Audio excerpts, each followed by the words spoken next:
할렐루야. 우리 가운데 함께 하시는 주님을 찬양합니다. 우리를 만드시고 우리를 인도하시며 크고 전능하신 하나님을 찬양합니다. 우리 사도신경 고백하심으로 예배 시작하겠습니다. 전능하사 천지를 만드신 하나님 아버지를 내가 믿사오며 그 외아들 우리 주 예수 그리스도를 믿사오니 이는 성령으로 잉태하사 동정녀 마리아에게 나시고 본디오 빌라도에게 고난을 받으사 십자가에 못 박혀 죽으시고 장사한 지 사흘 만에 죽은 자 가운데서 다시 살아나시며 하늘에 오르사 전능하신 하나님 우편에 앉아 계시다가 저리로서 산자와 죽은 자를 심판하러 오시리라. 성령을 믿사오며 거룩한 공회와 성도가 서로 교통하는 것과 죄를 사하여 주시는 것과 몸이 다시 사는 것과 영원히 사는 것을 믿사옵나이다. 아멘. 우리를 사랑하시는 주님께 더욱더 가까이 나아갑시다. 주의 음성을 내가 들으니 사랑한단 말일세. 믿는 마음으로 주께 가오니 나를 영접하. 우리 처음부터 다시 찬양합시다. 주의 음성을 내가 들으니 사랑한단 말일세. 믿는 마음으로 주께 가오니 나를 영접하소. 내가 매일 십자가 앞에 더 가까이 가오니 구세주의 흘린 보배 피로써 나를 정케 하소서. 우리 다 1절 찬양합니다. 주의 음성을 내가 들으니 사랑한단 말일세. 믿는 마음으로 주께 가오니 나를 영접하소서. 내가 매일 십자가 앞에 더 가까이 가오니 구세주의 흘린 보배 피로써 나를 정케. 2절 찬양합니다. 주여 넓으신 은혜 베푸사 나를 받아주시고 나의 푸른 뜻 주의 뜻같이 되게 하여 주소. 내가 매일 십자가 앞에 더 가까이 가오니 구세주의 흘린 보배 피로써 나를 정케 하소서. 내가 매일 십자가 앞에 더 가까이 가오니 구세주의 흘린 보배 피로써 나를 정케. 내가 매일 다시 찬양합시다. 내가 매일 십자가 앞에 더 가까이 가오니 구세주의 흘린 보배 피로써 나를 정케하소서.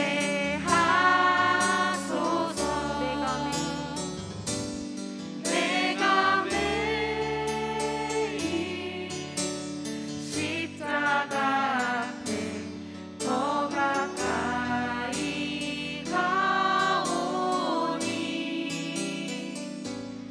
구세주의 흘린 보배 피로써 나를 정케하소서. 우리 마지막으로 내가 매일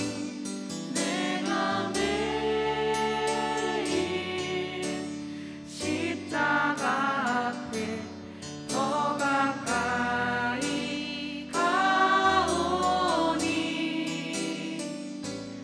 구세주의 흘린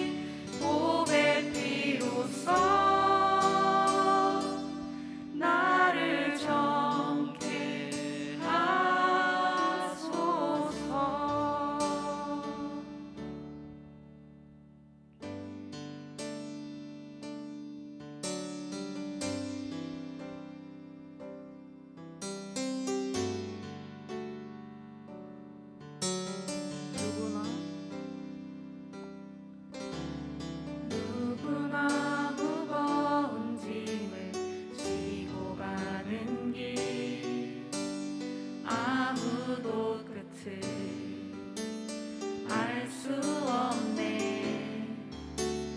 사랑의 노래는 점점 희미해지고 내일에 두려 넘치지만 나는 오늘도 사랑의 주님이 사랑의 주님이 나를 부르신 그 길 나의 힘으로 갈 수 없네. 믿음의 길 위에 주가 예비하시니 십자가 사랑 의지하여 나는 오늘도 주의 영광 주의 영광 노래하리. 더 이상 나 버틸 힘이 없어도 모든 상황 끝에서 다시 설 때 알게 되리라. 크고 넓은 여호와 하나님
곳에 금을 던져 오늘 그가 놀라운 일을 이루시는 것 보라. 주의 말씀을 지하여 깊은 곳에 금을 던져 믿는 자에게 능치 못함. 주의 말씀을 지하여 주의 말씀을 지하여 깊은 곳에 금을 던져 오늘 그가 놀라운 일을 이루시는 것 보라. 주의 말씀을 지하여 믿음으로 금을 던져 믿는 자에겐 능치 못하오늘 전능하신 나의 주 하나님을 능치 못하실 일 전혀 없네. 우리의 모든 강구도 우리의 모든 생각도 우리의 모든 꿈과 모든 소망도 진실하신 나의 주 하나님을 우리의 모든 괴로움 바꿀 수 있네. 불가능한 일 행하시고 죽은 자를 일으키시니 그를 이길 자 아무도 없네. 주의 말씀을 지하여 깊은 곳에 금을 던져 오늘 그가 놀라운 일을 이루시는 것 보라. 주의 말씀을 지하여 믿음으로 금을 던져 믿는 자에겐 능치 못함. 주의 말씀을 지하여 깊은 곳에 금을 던져 오늘 그가 놀라운 일을 이루시는 것 보라. 주의 말씀을 지하여 믿음으로 금을 던져 믿는 자에겐 능치 못함. 나의 믿음 주께 있네. 십자가 능력이 내 영광 되었네. 주께서 우리를 승리케 하셨네. 나의 능력 나의 소망 주께 나의 믿음 주께 있네. 십자가 능력이 내 영광 되었네. 주께서 우리를 승리케 하셨네. 나의 능력 나의 소망 우리 마지막으로 다시 찬양합니다. 나의 믿음 주께 있네. 십자가 능력이 내 영광 되었네. 주께서 우리를 승리케 하셨네. 나의 능력 나의 소망 주께 있네.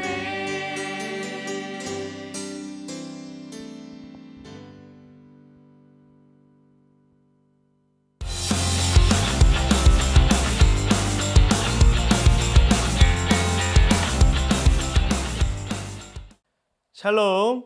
이 시간 함께 영상으로 예배드리는 모든 청소년들과 모든 분들을 예수님의 이름으로 환영하고 축복합니다. 이 시간에는 데살로니가 전서 1장 3절에서 8절까지의 말씀을 통해서 참 성도를 향한 하나님의 위로라고 하는 제목으로 하나님의 은혜를 나누고자 합니다. 먼저 오늘 본문의 말씀 중에 8절의 말씀만 이 시간 함께 읽도록 하겠습니다. 하나님의 말씀 받도록 하겠습니다. 주의 말씀이 너희에게로부터 마게도냐와 아가야에만 들릴 뿐 아니라 하나님을 향하는 너희 믿음의 소문이 각처에 퍼졌으므로 우리는 아무 말도 할 것이 없노라. 데살로니가 전서 1장 8절 말씀. 아멘. 오늘 데살로니가 전서 본문의 말씀을 바르게 이해하기 위해서는요, 먼저 데살로니가라고 하는 이 지역이 어떠한 지역이었는지 이해하는 것이 필요합니다. 데살로니가 지역은 다음과 같은 특징을 갖고 있어요. 첫 번째로는 약 20만 명이 거주하는 항구 도시였어요. 굉장히 많은 숫자의 인구가 거주했다라고 하는 것이죠. 그리고 두 번째는 부유한 도시였어요. 그리고 이에 따라서 세속적인 즐길거리가 참 많았습니다. 우리나라만 봐도 그렇잖아요. 부유한 도시, 부유한 지역일수록 세속적인 즐길거리, 또 유흥가 이런 것들이 발달하기 마련이죠. 그리고 세 번째는 다음과 같은 특징을 갖고 있었는데요. 많은 신전들이 있었어요. 이것은 우상 숭배가 굉장히 활성화되어 있었다라고 하는 것을 의미하였습니다. 바로 이 지역에서 사도 바울이 목회를 하게 됩니다. 짧게는 수주 혹은 수개월, 굉장히 짧은 기간 동안 거주하면서 교회를 개척하게 됩니다. 그런데 짧은 사역 기간이었음에도 불구하고 하나님께서 은혜를 부어주셔서 이 데살로니가 교회에 굉장히 건강한 신앙 공동체가 형성이 되게 됩니다. 그리고 바울이 사역을 열심히 하다가 핍박과 어려움을 만나게 되어서 어쩔 수 없이 다른 지역으로 옮겨가서 계속해서 사역을 이어가게 돼요. 그러던 어느 날 이 바울이 고린도 지역에서 사역을 하던 때였습니다. 그때 이 바울이 과거 자신이 짧은 기간 열정적으로 사역했던 이 데살로니가 교회를 향한 사랑의 염려가 생겨나게 됩니다. 왜냐하면 물론 짧은 기간만 양육하였기 때문에 그 어린 교회에 여러 가지 문제점에 대해서 고민한 것도 있었지만 특별히 이 데살로니가 교회가 당시 처했던 상황 때문에 생긴 염려였습니다. 데살로니가 교회는요, 다음과 같은 상황, 처지에 놓여 있었습니다. 첫 번째는요, 사회적인 고립과 소외를 받고 있었어요. 약 20만 명이 거주하는 이 도시에서 이 데살로니가 성도들이, 데살로니가 교인들이 겪었던 사회적 고립과 소외, 많은 사람들이 이 데살로니가 교인들을, 적은 숫자의 데살로니가 교인들을 멀리하였고 핍박하였고 박해하였습니다. 더 이상 예전처럼 사람들과 친밀하게 지내지 못했다라고 하는 거예요. 그만큼 외롭고 고독한 것이 이 데살로니가 교회의 모습이었습니다. 또한 경제적인 손해가 있었어요. 부유한 도시였는데 모든 돈이 되는 것마다 우상 숭배와 밀접한 연관이 있었기에 이제 하나님만을 섬기겠노라 결단하는 순간부터 여러 가지 수입원이 끊겨버렸습니다. 그만큼 사회적으로나 또 경제적으로나 어려움을 당했다라고 하는 거예요. 마지막 세 번째로는요, 하나님을 믿는 순간 가문의 명예가 실추되는 것으로 여겨졌어요. 내가 예수 그리스도를 믿는 걸로 말미암아 우리 아버지, 어머니, 우리 할아버지, 할머니의 명예가 실추돼서 그 가문 자체가 사람들의 손가락질을 받게 되었다라고 하는 거예요. 나 혼자 믿는 거, 나 혼자 힘든 것만으로는 괜찮은데 나로 인해서 우리 가문 자체가 명예가 실추되고 비웃음거리가 되는 이러한 상황에 놓여졌다라고 하는 것입니다. 당연히 사도 바울은 이 데살로니가 교회를 향한 사랑의 염려가 생길 수밖에 없었겠죠. 자신이 굉장히 짧은 기간 동안 양육했었는데 건강하게 세워진 이 데살로니가 교인들이 이렇게 어려운 상황에 놓여 있구나라고 하는 것을 이 바울은 알고 있었기 때문이었습니다. 그래서 사도 바울은 사랑하는 제자 디모데를 보내서 자신의 마음과 자신의 위로와 자신의 격려가 담긴 데살로니가서를 보내게 됩니다.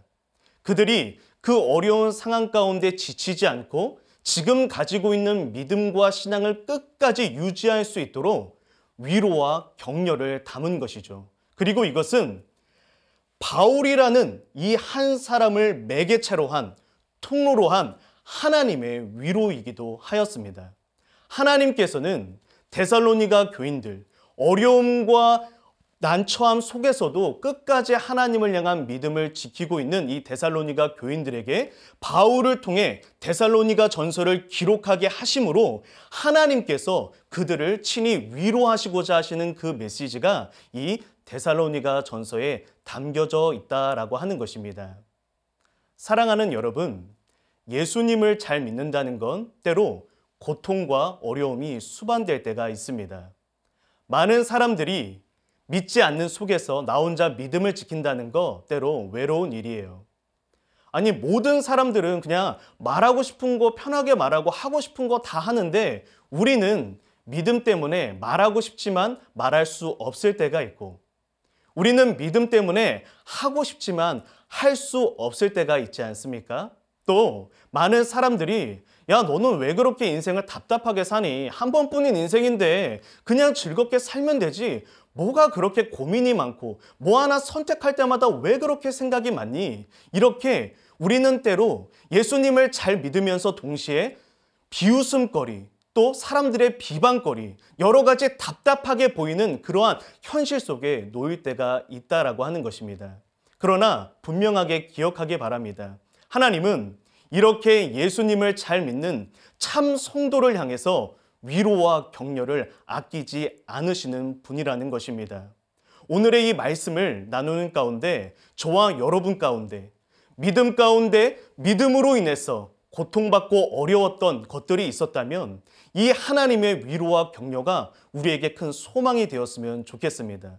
그리고 혹시라도 이 중에 교회를 다니고 예수님을 믿는다 하지만 아직은 참 성도로 세워져 있지 못한 분이 계시다면 오늘의 이 말씀을 통해서 내가 하나님 앞에 참 성도가 되어 하나님이 주시는 참 위로를 경험하겠노라 라고 하는 그러한 결단이 생겨나는 시간이 되기를 예수님의 이름으로 축복합니다. 참 성도를 향한 하나님의 위로 첫 번째입니다. 첫 번째는 바로 참 성도는 믿는 자의 본이 된다라고 하는 것입니다. 이 믿는 자의 본이다라고 하는 뜻은요, 이상적인 모델이 된다라고 하는 의미입니다. 오늘 본문 중에 6절과 7절 말씀에 이런 말씀이 있어요. 바울이 데살로니가 교인들을 향해서 칭찬을 하는데 어떠한 칭찬을 하는지 여러분 한번 주목해 보십시오. 여러분들의 목표가 예수 그리스도를 본받는 자였습니다 라고 이야기를 합니다. 또 예수 그리스도뿐만 아니라 예수 그리스도께서 걸어가신 길을 그대로 밟아가는 바울과 그의 사역팀, 즉 예수 그리스도와 예수 그리스도를 닮고자 하는 바울과 그의 사역팀을 닮고자 하는 것이 여러분들의 신앙 목표였습니다. 그것을 언급하고 있습니다. 그 결과 어떻게 되었냐면 여러분들 또한 모든 믿는 사람들의 본이 되었습니다. 모든 믿는 사람들로 말미암아 내가 저 사람처럼 하나님을 믿으리라. 내가 저 사람처럼 예수 그리스도를 따르리라 라고 하는 이상적인 롤 모델이 되었습니다 라고 칭찬을 하고 있습니다. 그냥 목사, 그냥 권사, 그냥 크리스찬이 아니라 저 목사님을 보면 예수님이 생각나. 저 권사님을 보면, 저 학생을 보면, 저 크리스찬을 보면 예수님이 생각나. 나도 저 사람처럼 예수님을 믿어야지 라고 하는 그러한 본이 되었다라고 이야기를 하고 있는 것입니다. 여러분, 데살로니가 교인들이 왜 이러한 목표를 세웠을까요? 왜 우리가 예수 그리스도를 본받는 사람이 되어야겠다라고 하는 그러한 목표를 세웠을까요? 그것은 바로 굉장히 짧은 기간 머물렀던 바울과 그의 사역팀이 그렇게 사역했기 때문입니다. 오늘 본문의 5절의 말씀을 보면 바울이 이런 이야기를 합니다. 내가 너희에게 말로만 복음을 전하지 않았다라고 이야기를 합니다. 짧으면 수주 혹은 수개월 정도의 기간을 머물면서 바울은 말로만 복음을 전하지 않고 너희를 위하여 내가 어떤 사람이 되었는지 너희가 알고 있다고 말합니다. 왜냐하면 그 짧은 기간 사역을 하면서 바울은요, 자비량으로 스스로의 힘으로 돈을 벌어서 밤낮을 가리지 않고 복음을 전하며 자신의 삶과 자신의 모습 가운데 그 복음을 드러냈기 때문입니다. 말로만 복음을 전한 게 아니라 바울의 삶 가운데 복음이 드러나 있었다라고 하는 것입니다. 데살로니가 교인들은 바울을 통해 그것을 배운 거예요. 복음은 말로만 하는 것이 아니라 삶으로 나타내는 것이구나. 복음이라고 하는 건 예수 그리스도를 전하는 것만이 다가 아니라 내가 예수 그리스도를 닮아가는 그 삶이 곧 복음이구나. 데살로니가 교인들은 그 복음의 본질을 깨닫고 있었다라고 하는 것입니다. 사랑하는 여러분, 하나님께서 왜 저와 여러분을 이 땅에 보내셨을까요? 그것을 요한복음에서는 이렇게 답을 내려주고 있습니다. 하나님께로부터 보내심을 받은 사람이 있는데 그의 이름은 요한이다. 결코 이것은 세례 요한만 말하는 것이 아니라 저와 여러분들이 포함되는 것이기도 합니다. 하나님께로부터 보내심을 받았는데 하나님께로부터 보내심을 받은 사람의 삶의 목표를 보십시오. 빛에 대하여 증언합니다. 예수 그리스도의 복음을 전하는데 여기에서 그치지 않습니다. 중요한 건 자기로 말미암아 믿게 하려 함이라. 그 사람으로 말미암아, 그 사람의 말이 아니라, 그 사람의 혀가 아니라 그 사람의 삶으로 말미암아 수많은 사람들이 그리스도의 향기를 맡고 그리스도의 냄새를 맡고 그리스도를 알게 되는 것, 그것이 바로 진정한 삶의 목적이자 그리스도인들이 가져야 할 삶의 방향성이다라고 하는 것입니다. 바로 이것을 하나님께서 저와 여러분들에게, 모든 그리스도인들에게 바라는 궁극적인 삶의 목적을 데살로니가 교인들은 깨닫고 실천했던 것입니다. 그래서 바울이 무엇이라고 하는지 보세요. 하나님을 향하는 너희의 믿음의 소문이 각처에 퍼졌으므로, 노란색 글자를 주목해 보십시오. 우리는 아무 말도 할 것이 없노라. 이것은요, 너희가 예수 그리스도를 따라 살아가고 있으므로 더 이상 너희에게 요구할 것이 없느라, 더 이상 너희에게 바랄 것이 없노라. 이런 바울 마음의 흡족함, 나아가서 하나님 마음의 흡족함이 담겨져 있는 것이죠. 예수 그리스도를 닮아가고자 살아가고 있는 그 데살로니가 교인들을 향해 하나님께서 바울을 통해 뭐라고 말씀하시는 것입니까? 더 이상 할 말이 없다. 더 이상 바랄 것이 없다. 내가 너희로 말미암아 너무 기쁘고 너무 흡족하여 더 이상 바라는 것이 없다라고 이야기를 하고 있습니다. 사랑하는 여러분, 저와 여러분, 구원받은 그 이후에 삶의 목적을 바르게 설정해야 됩니다. 우리 삶의 목적은요, 예수님을 생각나게 하는 사람이 되는 것입니다.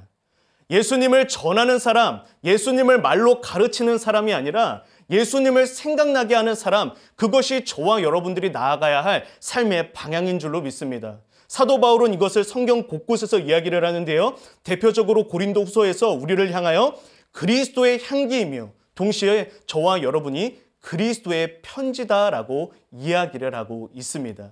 저와 여러분들이 예수님을 생각나게 하는 사람이 되는 것, 그것이 바로 복음의 본질이자 목적인 줄로 믿습니다. 우리는 유능한 그리스도인이 되는 것에 많이 집중하곤 합니다.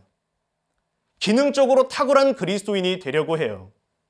영향력을 끼치기 위해서 여러 가지가 탁월해야 된다라고 이야기를 합니다. 여러분, 그런데 잘 생각해 보십시오.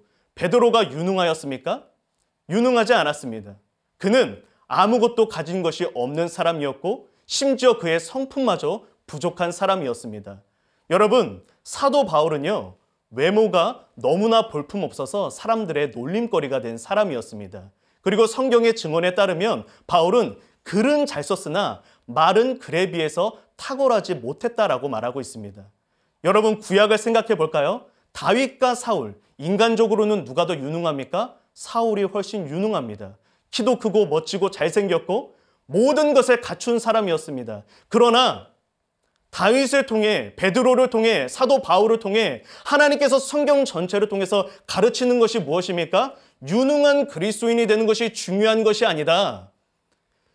복음의 본질은, 하나님께서 우리에게 복음을 주신 목적은 우리가 유능한 그리스도인이 되는 것이 아니라 예수님을 닮은 그리스도인이 되는 것이다. 이것을 성경에서 가르치고 있습니다. 여러분들 마음 가운데 내가 유능한 그리스도인이 되어야겠다라는 생각은 필요합니다. 그러나 이거는 일부분이지 전체가 될 수 없습니다. 전체이자 본질은 예수님을 닮은 그리스도인이 되는 거예요. 하나님께서 유능할 수 있도록 다 도와주십니다. 그건 하나님이 하시는 것입니다. 다윗이 골리앗을 넘어뜨린 것이 오직 여호와의 은혜였던 것처럼 하나님은 예수님을 닮은 그리스도인들에게 하나님의 능력과 권세와 능력을 부어주셔서 유능한 그리스도인으로 사용하시는 것입니다. 내가 유능해지고 예수님을 닮아가는 것이 아니라 예수님을 닮아가면 유능해진다라고 하는 것입니다. 여러분, 사도 베드로가 이런 이야기를 합니다. 그가 이제 순교하기 얼마 남지 않은 때였어요. 즉, 이제 사역을 마무리하던 때였죠. 이제 나이가 많이 들었을 때였습니다. 베드로가 그의 유언과 같은 메시지에서 이런 이야기를 합니다. 너희가 신성한 성품에 참여하는 자가 되라. 그래서 믿음의 덕을, 지식의 절제를, 절제의 인내를, 인내의 경건을, 경건의 형제 우애를, 그리고 형제 우애에 사랑을 더하라 라고 말하고 있습니다. 3,000명을 회개시킨 베드로가 너희가 하나님 앞에 나아갈 때 나처럼 많은 사람을 전도하라, 너가 많은 사람 앞에서 설교하라 라고 말하지 않고 너가 하나님의 신성한 성품에 예수 그리스도를 닮아 너의 삶 가운데 믿음과 덕과 인내와 형제 우애와 사랑이 끊어지지 않게 하라 라고 말하고 있는 것입니다. 사랑하는 여러분, 지금 하나님께서는 데살로니가 교인들을 향해 이렇게 말씀하고 있으세요. 너는 나를 참 많이 닮았구나. 내가 더 바랄 것이 없단다. 마치 부모님이 사랑하는 자녀가 태어났을 때 자신의 눈과 코와 입을 닮은 그 모습을 보면서 너무나 감격스러워하고 너무나 기뻐하는 그 모습처럼 하나님은 데살로니가 교인들을 향해 말합니다. 너희 믿음의 소문이 각처에 퍼졌으므로 내가 더 할 말이 없다. 너가 나를 많이 닮았으므로, 너가 나를 계속해서 닮아가고 있으므로 내가 너에게 더 바랄 것이 없단다. 이것이 하나님께서 데살로니가 교인들을 향해서 주신 위로였습니다. 또한 저와 여러분들 가운데 지금 이 시간 예수 그리스도를 닮아가기 위해서 분투하고 있는 분이 계시다면 하나님은 위로하고 있으신 것입니다. 너가 나를 참 많이 닮았으니 내가 바랄 것이 없단다. 그리고 이것은 저와 여러분들이 삶 가운데 바라야 하는 하나님의 칭찬이기도 합니다. 어떤 칭찬 듣고 싶으십니까? 하나님 앞에 어떠한 칭찬과 인정을 받고 싶어 하십니까? 여러분 기억하십시오. 하나님께서 우리에게 주시고자 하시는 칭찬은 다른 칭찬이 아니라 너는 나를 참 많이 닮았구나. 내가 더 바랄 것이 없단다. 이러한 칭찬인 줄로 믿습니다.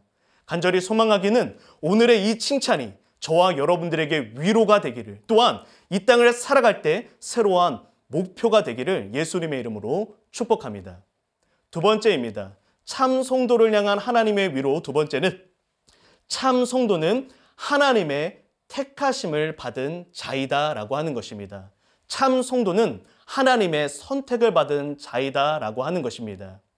오늘 바울은 4절에서 이런 말씀을 해요. 하나님의 사랑하심을 받은 형제들아 너희를 택하심을 안다 라고 이야기를 합니다. 왜 이러한 이야기를 하였을까요? 당시 데살로니가 교인들은요, 내가 지금 하나님의 사랑을 받고 있는가? 하나님께서 나를 사랑하시는가? 이것에 대한 의구심이 생길 수밖에 없는 상황이었기 때문이었습니다. 예수님을 잘 믿고 있잖아요. 그런데 사람들 사이에서 소외를 받고 핍박을 받고 경제적으로 손해를 보고 자꾸 나는 안 되는 것만 같은데 예수님을 안 믿는 사람은 더 잘 살고 더 친구도 많고 더 멋지게 살고 있는 거예요. 이 모습을 보면서 어찌 이런 생각을 안 할 수가 있겠습니까? 하나님께서 나를 사랑하신다면 내가 이렇게 힘든 게 맞는 걸까? 내가 이렇게 외로운 게 맞는 걸까? 이러한 의구심이 들 수밖에 없는 상황이었다라고 하는 거죠.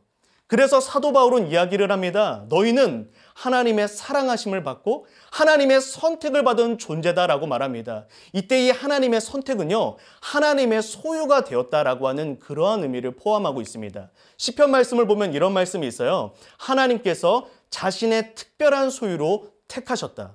여러분 이거를 조금 더 알기 쉽게 예화를 한번 들어볼게요. 여러분 만약에 여러분들 스마트폰이 있잖아요. 그런데 만약에 누가 친구가 와서 여러분들의 허락도 없이 여러분들의 스마트폰을 가져가서 비밀번호를 풀고 안에 있는 거를 막 보려고 했다고 생각을 해보세요. 그럼 여러분들 어떻게 반응하겠습니까? 야, 너 뭔데 내 거 마음대로 만져. 야, 그거 내 거잖아. 야, 거기 안에 내가 있는 여러 가지 메시지랑 다 담겨져 있는데 왜 네가 마음대로 해? 이게 네 거야? 라고 하면서 여러분들 그런 반응을 보이지 않겠습니까? 하나님의 소유가 됐다라고 하는 건 그런 의미예요. 하나님의 소유가 된 이상 누군가 그 사람을 건드리고 누군가 그 사람을 괴롭히면 야, 네가 뭔데? 내 거한테 그래. 스마트폰이 마치 자기 거와 동시에 자기 자신인 것처럼 말하는 것처럼 야, 네가 뭔데? 나한테 그래. 하나님께서 선택하신 사람을 손대면 내가 선택한 걸 네가 뭔데 손을 대는 거야? 라고 말하는 것. 이것이 바로 택하심이 가지는 의미입니다.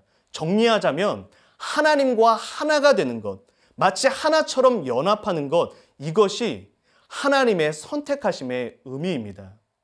여러분, 그런데 우리는 살면서 이 하나님의 사랑이 느껴지지 않을 때가 있을 거예요. 너무 힘들고 너무 어려운 현실 때문에 하나님이 정말 나를 사랑하시나 의구심이 들 때가 있을 겁니다. 그 이유는 무엇이냐면요. 여러분들의 인생 가운데, 우리의 인생 가운데 우리가 바라는 것처럼 멋지고 대단한 일이 많이 일어나지 않기 때문입니다. 하나님이 나를 사랑하시면 내 삶 가운데 이러한 멋진 기적과 멋진 표적이 나타날 것만 같은데 내가 저 사람들보다 훨씬 더 높은 위치에 한 번에 가고 무언가 아주 빛나는 승리를 경험할 것 같은데 우리의 삶 가운데는 그런 대단하고 멋진 일보다 어렵고 힘들고 믿음으로 인해서 마음이 아픈 일이 더 많기 때문입니다. 이러한 삶 가운데 당연히 우리의 마음 가운데에는 하나님이 과연 나를 사랑하실까라고 하는 의구심이 들기 마련이죠. 여러분, 그런데 바로 이때 사도 바울이 어떻게 이야기를 하는지 보십시오. 하나님께서 너희를 택하심을 내가 아는데 어떻게 알게 됐는지 말하는지 그 근거를 보세요. 뭐라고 말하냐면 너희의 믿음의 역사와 사랑의 수고와 소망의 인내를 보니 하나님께서 너희를 사랑하시고 너희 안에 거하신다는 걸 내가 알겠다라고 말합니다. 다시 말해서 너희가 그 어려운 상황 가운데에서도 믿음을 지키며 살아가는 것을 보니 하나님이 너와 함께하고 계심을 내가 알겠노라 라고 이야기를 합니다. 믿음으로 인한 싸움이 너의 삶 가운데 존재하는 걸 보니 너 진짜 그리스도인이구나 라고 말하고 있는 것입니다. 말하고 싶은 거 마음대로 말하지 못하고 내가 하고 싶은 거 마음대로 하지 못하고 내가 믿음으로 인해 갈등하고 믿음으로 인해 고민하고 있는 모습들이 너의 삶 가운데 있는 것을 보니 너가 진짜 그리스도인이구나. 네 안에 진짜 하나님이 계시구나. 그걸 내가 알겠다라고 사도 바울이 이야기를 하고 있습니다. 여러분, J.C. 라일이라고 하는 청교도 신학자가 이렇게 이야기를 합니다. 하나님을 위한 믿음의 싸움을 하고 있다면 그것이야말로 당신이 택하심을 받았다는 증거이다. 당신의 마음 안에 하나님이 계시다는 증거이다. 당신 안에 성령님이 계시다는 증거이다. 지금 삶 가운데 믿음으로 인해 고통받고 어려운 고민하고 있는 모습들이 있다면 그것이야말로 너가 참 성도라는 증거이다 라고 J.C. 라일은 이 사도 바울의 가르침을 토대로 이야기를 하고 있습니다.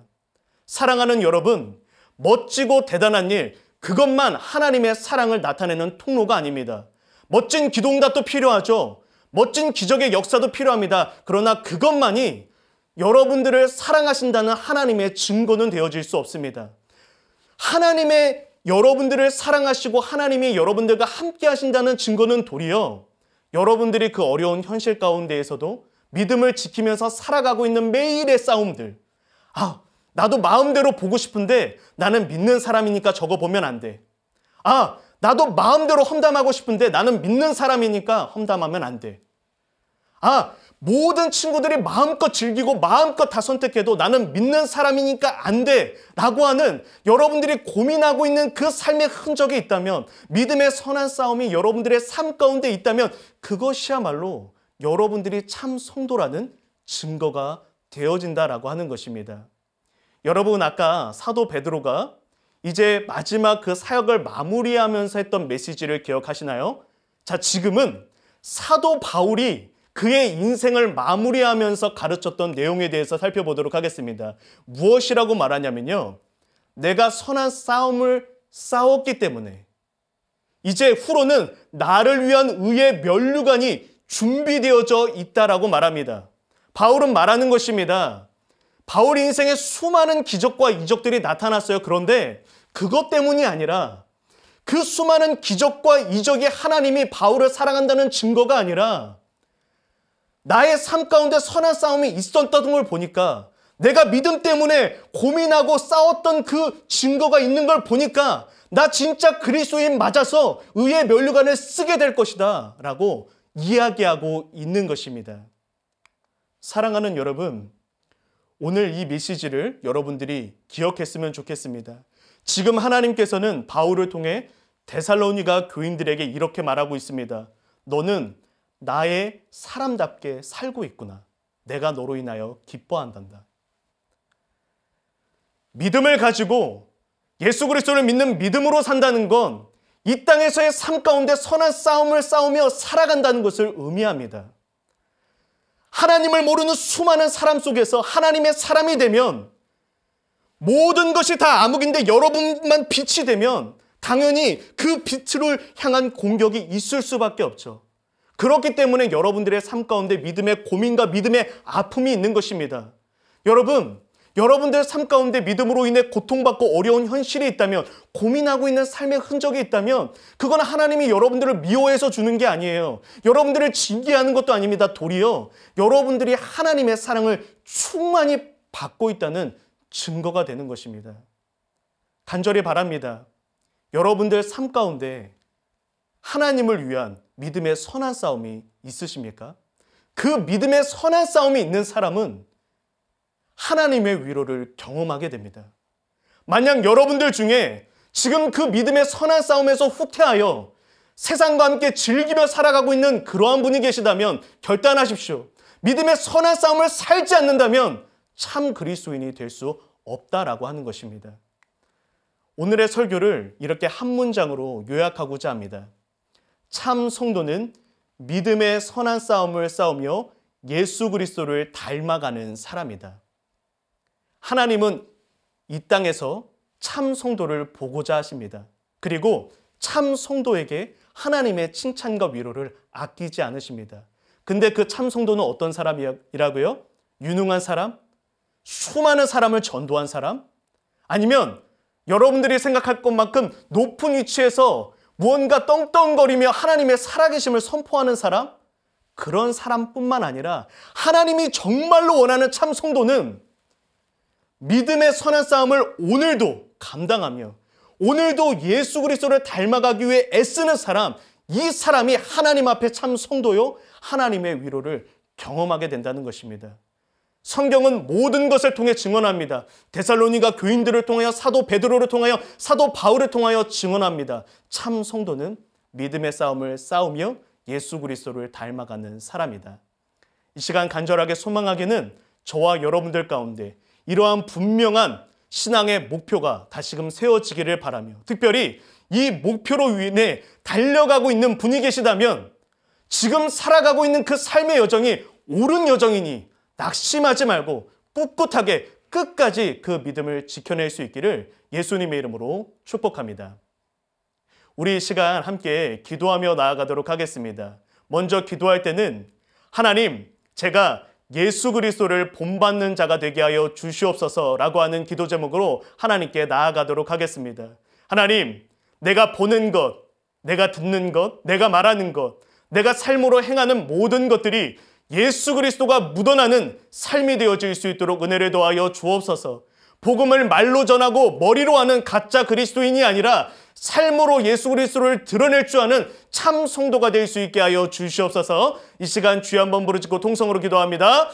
주여, 하나님 아버지 은혜를 베풀어 주시옵소서. 하나님, 우리 모두가 예수 그리스도를 닮아가는 참 성도가 될 수 있게 하여 주시옵소서. 너가 나를 참 많이 닮았구나.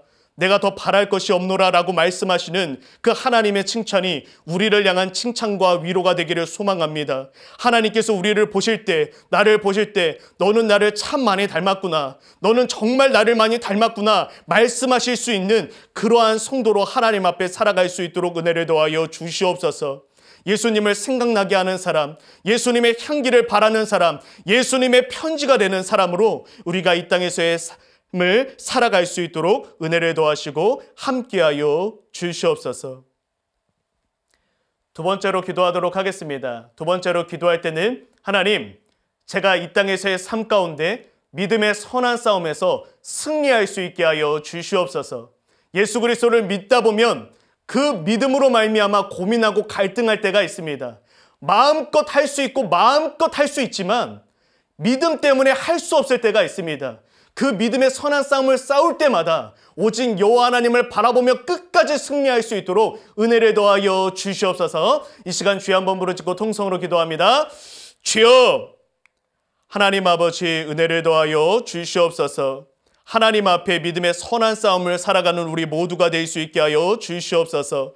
고민 없이 갈등 없이 싸움 없이 살아가는 것이 아니라 이 땅에서의 삶 가운데 믿음의 선한 싸움을 감당할 수 있게 하여 주시옵소서.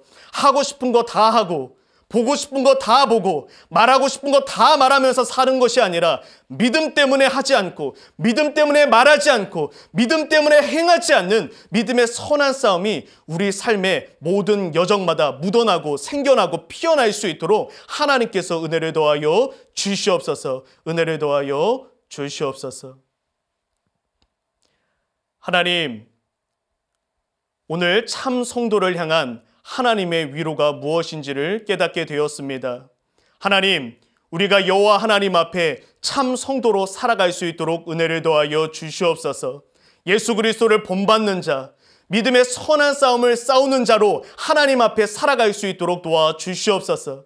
하나님은 참 성도를 찾으시며 그 참 성도를 향해 내가 너로 인하여 기뻐하노라, 내가 너에게 더 바랄 것이 없노라 하나님이 칭찬하시고 위로하심을 우리가 잊지 않게 하여 주옵소서. 사람의 칭찬과 인정이 아니라 내가 여호와 하나님 앞에 섰을 때에 하나님 앞에 이러한 칭찬을 들을 수 있는 그러한 삶을 살아갈 수 있도록 은혜를 더하시고 붙들어 주시옵소서. 그리고 예수 그리스도를 본받는 일로 말미암아 믿음의 선한 싸움을 싸우는 일로 말미암아 상심하고 낙심하고 쓰러져가는 영혼이 있다면 오늘의 이 본문의 말씀이 새로운 용기와 소망이 되어 꿋꿋하게 믿음의 길을 걸어갈 수 있는 새로운 용기와 소망이 될 수 있도록 은혜를 더하시고 함께하여 주시옵소서. 예수님의 이름으로 기도드립니다. 아멘.